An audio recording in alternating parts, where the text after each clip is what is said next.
Why, hello and welcome back. Today is the first day back to school in our particular district and with my son who's a seventh grader.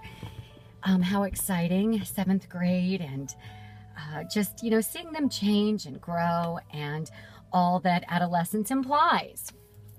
And I was just reflecting this morning on, gosh, what a quick summer it was, what a fabulous summer. And of course, we went back to Pennsylvania and Maryland and parts of New Jersey, and what a wonderful summer it has been. This year I went back with no expectations, and sometimes we set goals and we visualize things and imagine how they'll be and how we want them to be and unfold. And this summer, because of some certain circumstances and things that were up in the air, I went back not knowing how things would unfold, and I was pleasantly surprised. Sometimes it's important to just let things be whatever they're going to be and be at peace with that. Well, anyway, came back from a marvelous trip, looking forward to, of course, school being back in session, and it made me think and reevaluate things in my own life and think about what excites us. And what's exciting in our lives at any age is a life of first day back to school, things pleasantly surprising us, and sometimes we need to raise our expectations in situations and goals and aspirations we have for ourselves, and other times we need to just let things be. And looking at the balance of this year and reflecting back on what it has been for me this year. I mean, when I started blogging, which has been almost a year, there were so many changes, and I didn't know day to day what they would bring and what my life would end up looking like when everything was all the dust had settled. And it's good, and I'm thankful for this year. And I look back and I realize the theme of the year was letting go, was letting things be whatever they were going to be, and being at peace with things as they are and as they're supposed to be. Great. Now, looking forward to this coming year. I know I'm jumping the gun a little bit because it's not January 1st yet, but it will be. And next year, this coming year, I want the theme to be a life of firsts, and being excited about that, and pursuing things that I've always wanted to do, or interests, and they may seem, benign or somewhat inane to you, so pick your own goals. But for me, they entail things like glass blowing. I've always wanted to learn how to do that and create like a stained glass frame or make a Tiffany lamp or something. That's something that my grandfather and I wanted to do together. We both had a curiosity about it, and we didn't have that opportunity, or we didn't take that opportunity. And now he's been gone for almost 15 years, and I still don't know how to do it. And so that's on the list for this coming year. And zip lining, and learning once and for all how to not be intimidated by my sewing machine that my husband bought for me some years ago. So, things like that. But whatever it is for you, that's why kids have that sparkle, that twinkle in their eye. And that's why we, at a certain age, tend to glaze over.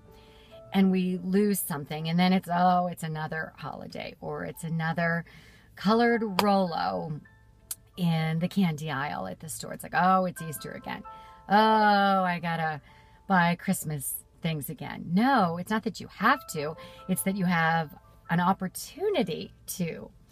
And I think life needs to be that way. And for me, that's going to be the theme going into the new year. So it's first day of school. It's an opportunity to look back on this summer with nothing but gratitude and just, a peace and a thankfulness. And I was challenged over the weekend by someone who said to me, why are your blogs and your Facebook posts always happy? Why are you always happy? Can't you talk about why don't you ever talk about politics or about, some of the crises and some of the struggles that people are going through in the world and, famine and, okay, I care about those things. I don't have the answer to them. I think the best that I can provide on these blogs and my Facebook posts, people have to write about what they know, okay, and who they are and where they are and kind of how they are.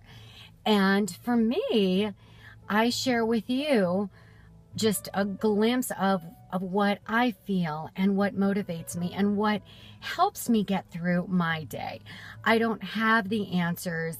I know there's a lot happening politically. I know there's a lot of unrest and a lot of sadness and a lot of suffering in the world.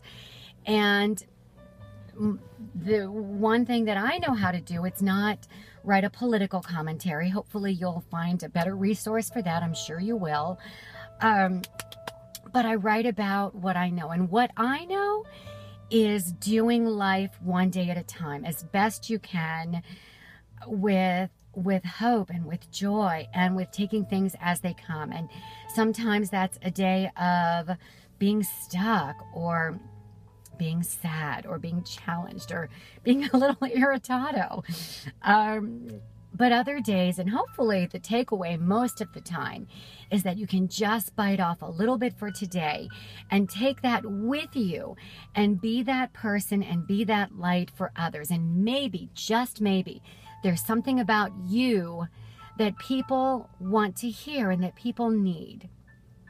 So, that is about all I have to offer you or offer the people in my life. And hopefully it's enough, and maybe it's not. And, from me, I was kind of offended by it. I thought, you know what?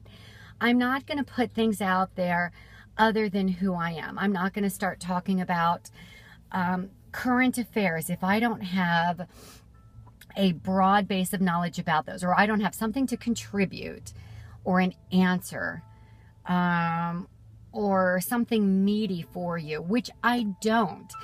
And what I can share with you is what I go through every day.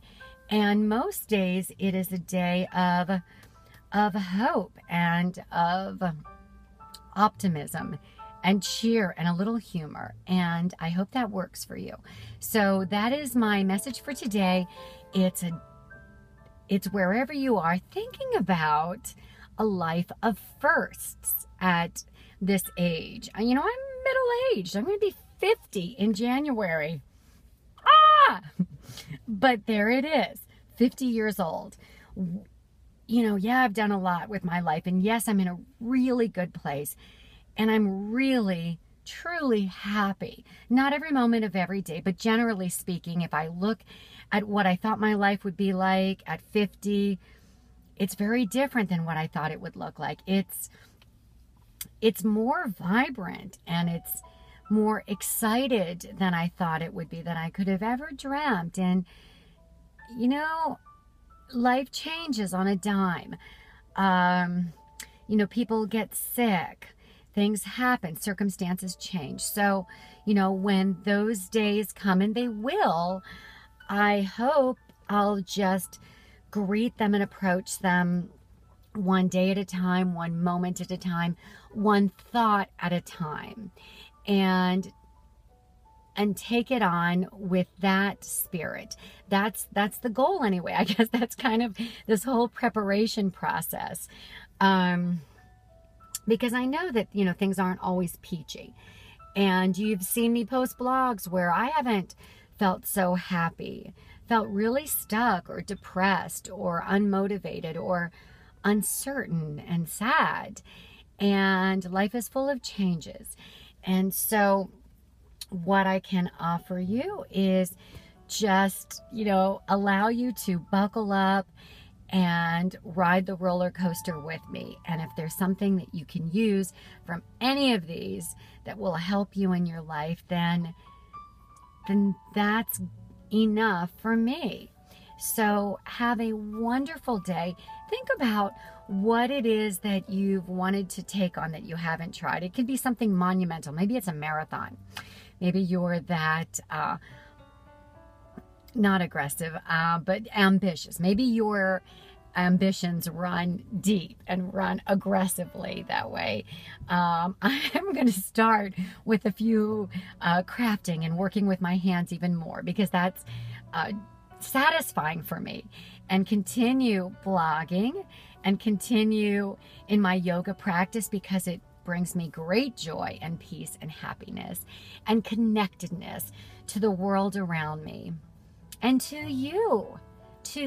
So there it is.